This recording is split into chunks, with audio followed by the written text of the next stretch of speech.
Branch express courier private limited. Domestic international cargo. உங்கள் இல்லம் தேடி வந்து கொரியர் புக்கிங் டெலிவரி செய்து தரப்படும்.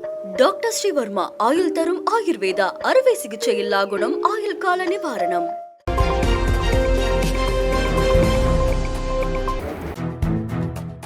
டெல்லி முதலமைச்சராக பாஜகவை சேர்ந்த ரேகா குப்தா தேர்வு செய்யப்பட்டுள்ளார். டெல்லி சட்டப்பேரவைக்கு பிப்ரவரி மாதம் 5ஆம் தேதி தேர்தல் நடைபெற்றது. 8ஆம் தேதி வாக்கு எண்ணிக்கை நடைபெற்றது.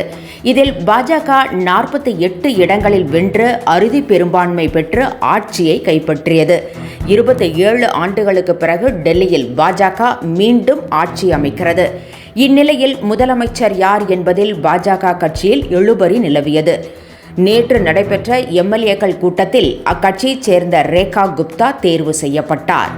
இன்று டெல்லி ராம்லீலா மைதானத்தில் நடைபெறவுள்ள விழாவில் அவர் பதவியேற்கிறார். இதில் பிரதமர், உள்துறை அமைச்சர் உள்ளிட்டோர் கலந்து கொள்கின்றனர். சுமார் 1 லட்சம் பேர் நிகழ்ச்சிக்கு வர இருப்பதாக தகவல் வெளியாகியுள்ளது.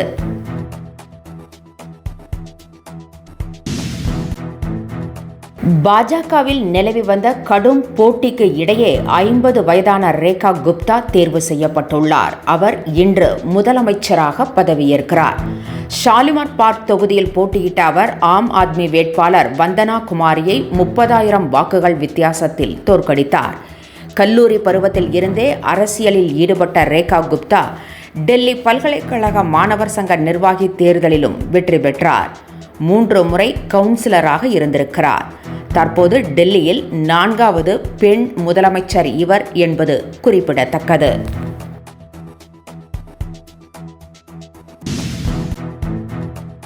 தேர்தல் ஆணையர்கள் நியமன சட்டத்திற்கு எதிரான வழக்கு விசாரணையை உச்சநீதிமன்றம் ஒத்திவைத்திருக்கிறது.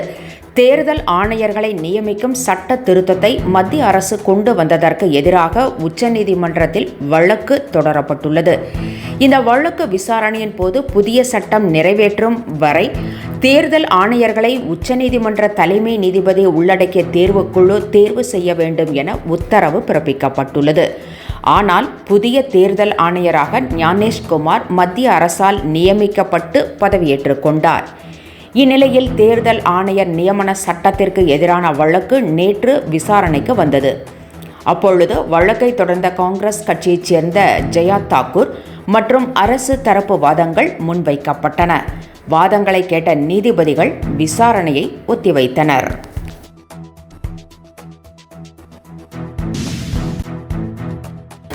மைக் புலிகேசிக்கெல்லாம் பதிலளிக்க விரும்பவில்லை என டிஐஜி வருண்குமார் தெரிவித்திருக்கிறார். நாம் தமிழர் கட்சியினர் மீது நடவடிக்கை எடுப்பதால் அவர்கள் தன்னை பற்றியும் தனது குடும்பத்தாரை பற்றியும் தொடர்ந்து அவதூறுகளை சமூக வலைதளங்களில் பரப்பி வருவதாக டிஐஜி வருண்குமார் திருச்சி நீதிமன்றத்தில் வழக்கு தொடர்ந்திருக்கிறார். இந்த வழக்கு நேற்று விசாரணைக்கு மீண்டும் வந்தது. இந்த வழக்கு விசாரணைக்கு வந்திருந்த டிஐஜி வருண்குமார் மைக் புலிகேஸ்க்கெல்லாம் பதிலளிக்க விரும்பவில்லை என்று கூறினார். மேலும் இந்த வழக்கில் ஆஜராகாத சீமான் அதற்கான காரணத்தை நீதிமன்றத்தில் தெரிவித்திருந்த நிலையில் விசாரணையை ஏப்ரல் 7ஆம் தேதிக்கு ஒத்திவைத்துள்ள நீதிமன்றம் அன்றைய தினம் சீமான் ஆஜராக வேண்டும் என்றும் உத்தரவிட்டிருக்கிறது.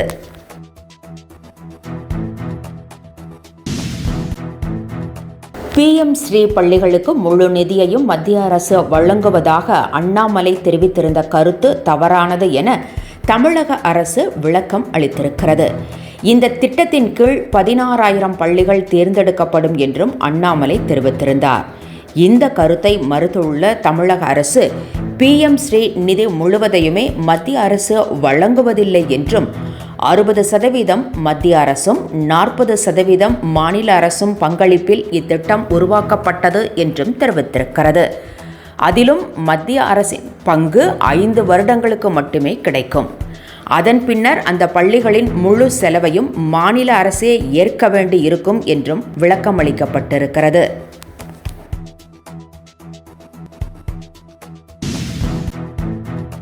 தமிழகத்தில் வசிக்கும் பிற மாநிலத்தவர் தமிழ் மொழியை கற்க வேண்டும் என ஆளுநர் தெரிவித்திருக்கிறார். சென்னை கிண்டியில் உள்ள ஆளுநர் மாளிகையில் நடைபெற்ற நிகழ்ச்சியில் கலந்து கொண்ட அவர் மாநிலங்கள் உருவான நாளை கொண்டாடும் நிகழ்வு என்பது ஆளுநர் மாளிகை மட்டும் கொண்டாட வேண்டிய நிகழ்வு அல்ல என்றும் கல்லூரி மற்றும் பொது இடங்களில் நடக்க வேண்டிய நிகழ்வு என்றும் தெரிவித்தார். அப்போதுதான் இரு மாநில கலாச்சாரங்கள், இந்தியாவின் பன்முகத்தன்மை அனைவராலும் அறியப்படும் என்றும் ஆளுநர் தெரிவித்தார்.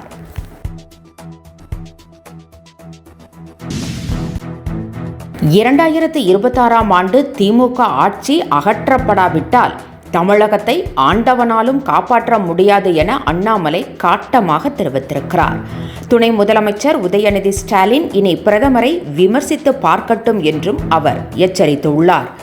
மூன்றாம் மொழியை கற்க வேண்டும் என்பது நமது குழந்தைகளின் நன்மைக்காகத்தான் என்றும் தெரிவித்த அண்ணாமலை, திமுக வந்ததும் காவல்துறையின் கைகள் கட்டப்பட்டு விட்டதாக குற்றம் சாட்டியுள்ளார்.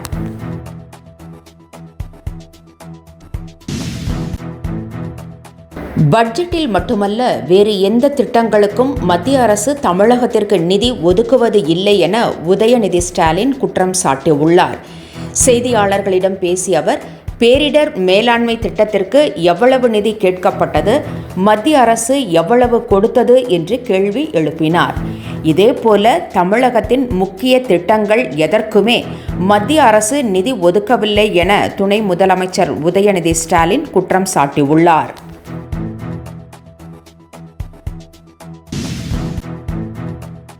ராமேஸ்வரத்தைச் சேர்ந்த மேலும் 10 மீனவர்களை இலங்கை கடற்படை நடுக்கடலில் வைத்து கைது செய்துள்ளனர்.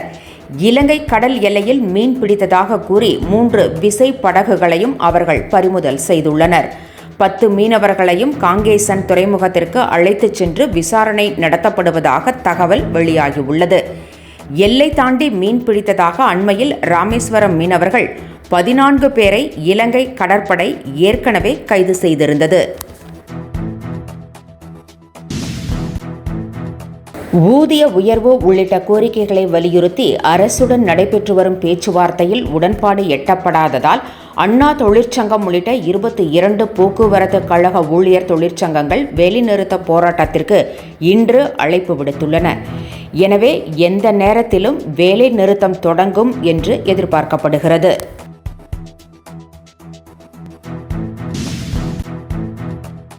இந்தியாவில் ஐபோன் 16e மாடலை ஆப்பிள் நிறுவனம் அறிமுகம் செய்திருக்கிறது. ஆப்பிள் தயாரிப்பான ஐபோன்களுக்கு இந்தியாவில் தற்போது வரவேற்பு அதிகரித்து வருகிறது. இதன் அடிப்படையில் அந்த நிறுவனம் புதிய வகை மாடல்களை அறிமுகப்படுத்தி வருகிறது. மேம்படுத்தப்பட்ட 16e மாடல் அறிமுகப்படுத்தப்பட்டுள்ளது. இதன் ஆரம்ப விலை 59,000 ரூபாய் என நிர்ணயிக்கப்பட்டுள்ளது. நாளை முன்பதிவு தொடங்கப்பட்டு பிப்ரவரி 28ஆம் தேதி முதல் டெலிவரி தொடங்கும் எனவும் அறிவிக்கப்பட்டிருக்கிறது.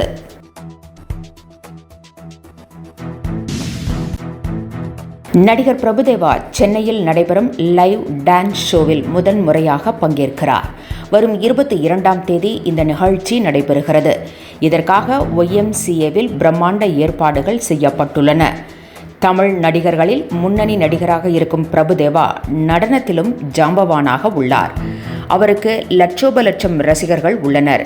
இந்நிலையில் சென்னையில் அவரது நடன நிகழ்ச்சியை லைவாக காண ரசிகர்கள் காத்திருக்கின்றனர்.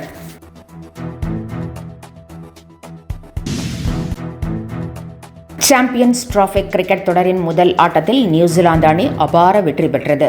கராச்சியில் நடைபெற்ற இப்போட்டியில் முதலில் பேட் செய்த நியூசிலாந்து அணி 50 ஓவர்களில் 320 ரன்களை குவித்தது. இதனைத் தொடர்ந்து 321 ரன்களை என்ற இலக்குடன் களம் இறங்கிய பாகிஸ்தான் 260 ரன்களில் சுருண்டுவிட்டது. இதன் மூலம் 60 ரன்கள் வித்தியாசத்தில் பாகிஸ்தான் தோல்வியடைந்தது. Branch express courier private limited domestic international cargo உங்கள் இல்லம் தேடி வந்து கொரியர் புக்கிங் டெலிவரி செய்து தரப்படும். டாக்டர் ஸ்ரீவர்மா ஆயுள் தரும் ஆயுர்வேதா அறுவை சிகிச்சை இல்லா குணம் ஆயுள் கால நிவாரணம். என்றும் உங்களுடன் மை இந்தியா. முக்கிய செய்திகளை உடனுக்குடன் தெரிந்து கொள்ள சப்ஸ்கிரைப் பண்ணுங்க, பெல் பட்டனை பிரஸ் பண்ணுங்க. என்றும் உங்களுடன் மை இந்தியா.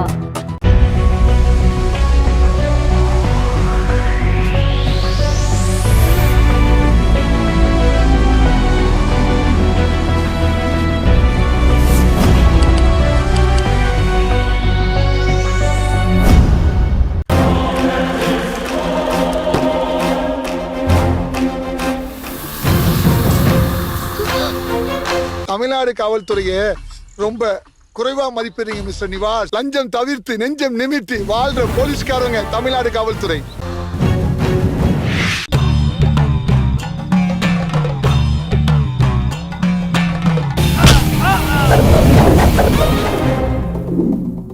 நேற்று நான் இன்று நீ திகில் கிளப்பும் அதிரடி ஆக்ஷன் திரைப்படம் OTT+இல் ஒளிபரப்பாகிக் கொண்டிருக்கிறது. காணத் தவறாதீர்கள்.